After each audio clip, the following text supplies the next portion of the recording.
Hey everybody, welcome to our session on packaging. So now that you've learned ConvertKit, I want to talk to you about how you can take this knowledge and put it into a package versus trying to sell your expertise hourly. I am such a huge proponent of getting away from selling your time, really learning how to optimize your time, and instead be paid for your expertise. So you don't have to track your time. And truly, it's a perception. When somebody pays for time, it seems to be worth less money than if they're paying for an expertise. So I'm not sure what that is, but that is what it is. So let's talk about packaging ConvertKit. So real quick, we're going to do a review of Packaging 101. This is a little different than the other packaging videos that I've done that are in the school. I'm kind of consolidating things. We'll look at structuring packages specifically for ConvertKit.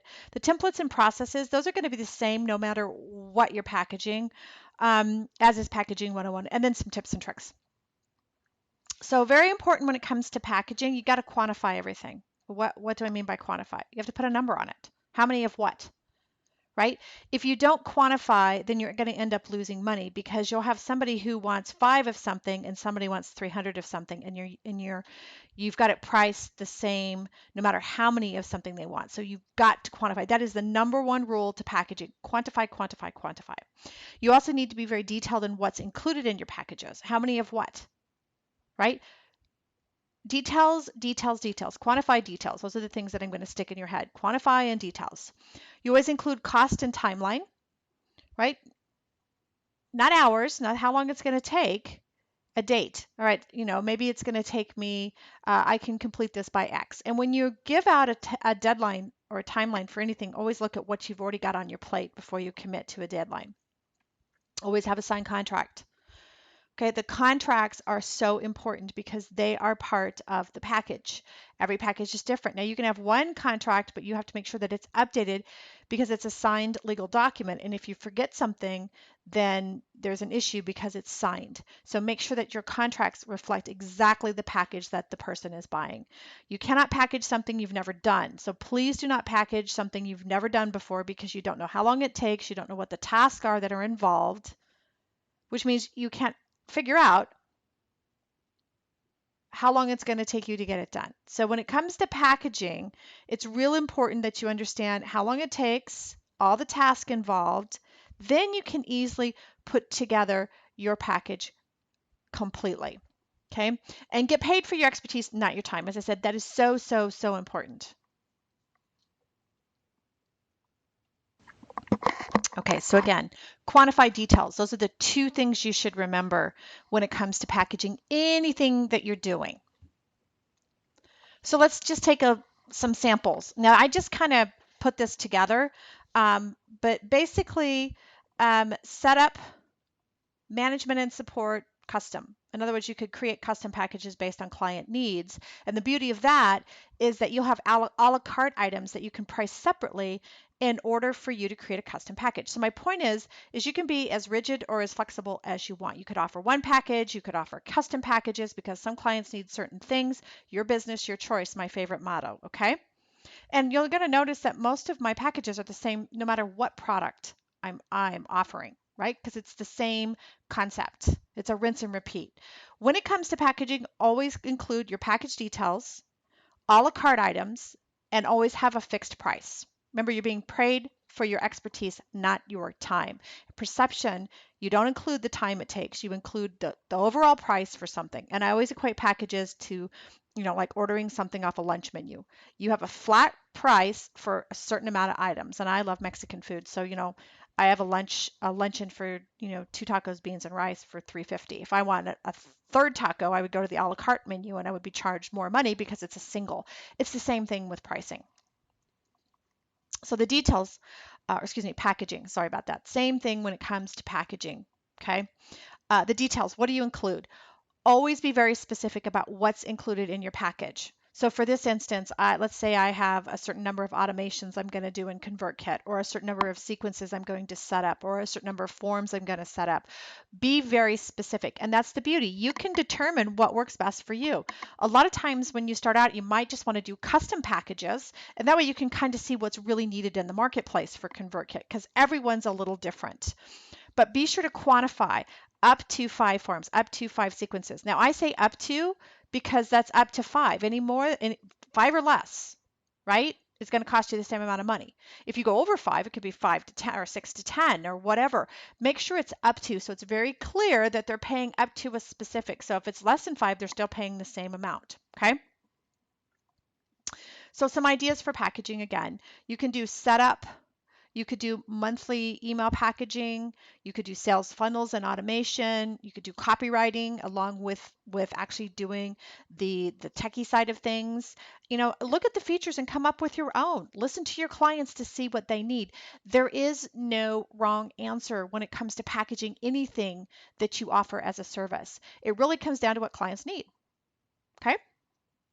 So here's an example of a setup package. And this is just something I put together, but it can include a planning session. Always, always, always, whenever you're doing any kind of setup of anything, always have a planning session because you need to know what the clients want.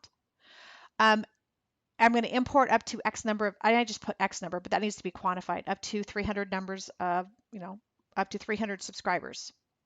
I'm going to create up to 5 tags. I'm going to create up to 7 forms. And I'm just throwing out numbers, but you can see the X number means the quantification of whatever that item is. I'm going to do an email marketing strategy for you, right? How are you going to use ConvertKit? So when it comes to packaging, you can really use your strengths and your expertise. So if you're really good at email marketing, you can help them with a strategy because a lot of people have no idea how to use email marketing except to send out an e-zine once a month, right? But there's got to be a strategy behind it in order to get a return on investment. You can create an automation blueprint and set up one automation rule for them that could tie into the email marketing strategy. And then you could set up one RSS feed that automatically sends out their blog post as a broadcast to a specific set of subscribers. So this is kind of tying it all together. Again, the beauty is you get to write your own ticket here. And if you're like, well, Susan, I don't know what to do, well, then pick one of these and start there and then listen to what your clients are asking for. It's all about listening. Monthly email package. These are always the most popular of any email marketing tool, is to send out their broadcast emails, which usually is an e-zine, right? Or set up something for a webinar or whatever it might be. So this includes the 30-minute planning session, so I know how often they're going to send me and the deadlines for me to get out and proof for whatever the documents that I'm going to be putting in for the broadcast and so on. So set up and send up to 5 broadcasts and then review the monthly reports, bounce reports if anybody's bounced, or bounced emails mean that they didn't go through. We covered this in the subscriber module. So this is this is the most popular, by the way. Most people send out an e-zine, so this would be a great way to get your foot in the door. Or you could really go into a deeper level of expertise and do a sales funnel and automations. Include that planning session, include a sales funnel document that explains, their sales funnel. You'll get that information from the planning session. You could create a blueprint automation document flow, and then you could set up that blueprint automation for them. So there's so many different ways you can take the expertise from ConvertKit and make it work for you. I mean, if you don't like doing automations or sales funnels, then don't offer that. Offer what you enjoy doing. Again, the most popular is the email marketing package once a month that you will send out X number of emails for them once a month. And emails are usually their e-zine. Then you have your a la carte items, which is your list of the individual items and the prices. And how do you know what to price? Well, again, it all comes back to how long does it take you to get stuff done. The more items you have on your a la carte list, the more flexible for your clients because they get to choose, right? If they don't fit into the packages that you offer, then you can go to the a la carte menu and tweak it accordingly. So don't be afraid to do custom packages. Average prices, this is average. Okay, this is just average price. This is not a guaranteed rate. So I'm not saying you're going to get $35 an hour. This is the average price they pay for email marketing, they being the market, the VA industry. You could do an email package for $250 a month and up. And that email package could be, those 4 broadcast messages and then reviewing the reports with them. Okay. So it really depends on what is included and the expertise that's needed. Obviously, sending out 4 broadcasts is going to be different than doing sales funnels and automations because that's a little deeper. Okay. So it's all based on the expertise you bring to the table. There is no guarantees in life. So this, again, is not a guaranteed rate, but just to give you some ideas. So here's some tips on how to price your packages. I mean, it's a very simple formula. It's your time times the expense, or expense. I'm sorry, that shouldn't say expense. That should say rate. I need to fix that. Plus 5%. Why is the 5% there? Because that's the wiggle room. right? Because sometimes you'll need more time and sometimes you'll need less. But 5% gives you the wiggle room. That's a good old project management term. And that's actually a project management thing that we used to do in project management is we always added extra time for issues, unforeseen issues, right? And so 5%, some do 8, some do 10, I do 5. Okay, so you could tweak that as needed. So an example would be the package is going to take me 12 hours and I charge $45 an hour, which comes to $540. And then I take that 540 and I multiply that by 5%, which gives me an additional $27. And then I have a total of $567 for the package. Now you could round that up to a better number, 575 or something, but that's really how it works. So you need to know how long it takes, what rate you're charging in order to come up with a package rate. Don't guess because either you're losing money or your client is, and that's not a good situation either way.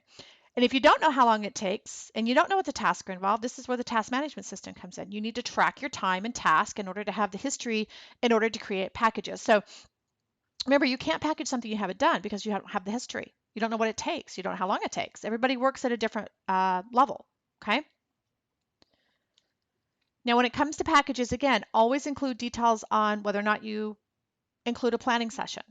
How many of any item, right? Details, detail, details, quantify, quantify.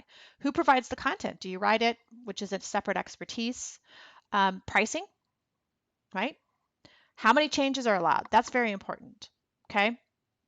Very important. And what's the deadline? So in other words, if you're sending out weekly e-zines for people, when do they need to get you the e-zine? And if they don't get it to you then, what is the consequence, which there should be? When it comes to packaging, you should always have a process. And if you've gone through some of my other courses in the VA school, the Techie VA school, you've already seen this. It's the same thing here. You should have a process for each type of package you offer, and you should have a process for not only the prospect, the person asking about the service and package, but also the one for clients because they're going to be different. So things to consider in your package, is there a planning session? I always recommend anytime you're setting up something, you should have a planning session. How do prospects contact you about your packages? Do they do a form on your website? Do they call you? Do they send you an email? I'm real big for forms on a website because it makes it so much easier and you can catch them while they're ready to buy. Do you use a task management system? And if you've heard me before, you should, because how else do you keep track of everything you've got going on your plate when you're a VA? If so, how is it used with this specific package? How do you communicate status to the client so they know something's being done? I mean, there's so much to think about when it comes to packaging. You've got to make sure you're thinking through all these things so the clients can stay on board with you. And when it comes to templates, you should always have a contract or statement of work, whatever you want to call it. And you can use the same one for all your packages, but you'll have to tweak it every time before you send it to a client. Do you have a prospect questionnaire or web form for them to fill out? What do your planning documents look like, depending on what you're offering? And in some programs, you can create a task management template, like in Teamwork, which is what I use. So that way you can always just apply the template and the task order there so you know what you have to do. Okay, so I'm all about rinse and repeat and making things easy. Again, working smarter, not harder. And I do recommend that you get a task management system. Teamwork is included in the VA school. I will be adding others over time, but that could be a great place for you to start. And of course, you want to have cloud storage. And the beauty of cloud storage is that you can attach it to your task management system. Like, for instance, I can attach Dropbox to Teamwork. So I'm not going through email looking for things. So tools are so important. Okay. So what I want you to do is just draft a package and pricing. And I just said setup or management. You can choose, because you've gone through ConvertKit now, you understand what are all the pieces. Maybe you understand things that you really like. Well, then don't necessarily do a setup and management. Do one for you. Do an email marketing one. Do a sales funnel one. And then put your processes together. What are the steps for the prospect and the client? And then share. I'd love to see what you come up with. I'll be happy to give you any feedback if you get stuck or you just want some direction. But this is where you want to put on your thinking cap and figure out what works best for you because it's your business. Okay? So as always, you need help, click on the button in the upper right-hand corner. Send us an email, members@thetechiementor.com. Jump over to Facebook and let us know what you need or comment below. Thanks for your time. See you in the next session, which is the last one, which is the mock project for this course. Thanks. Bye.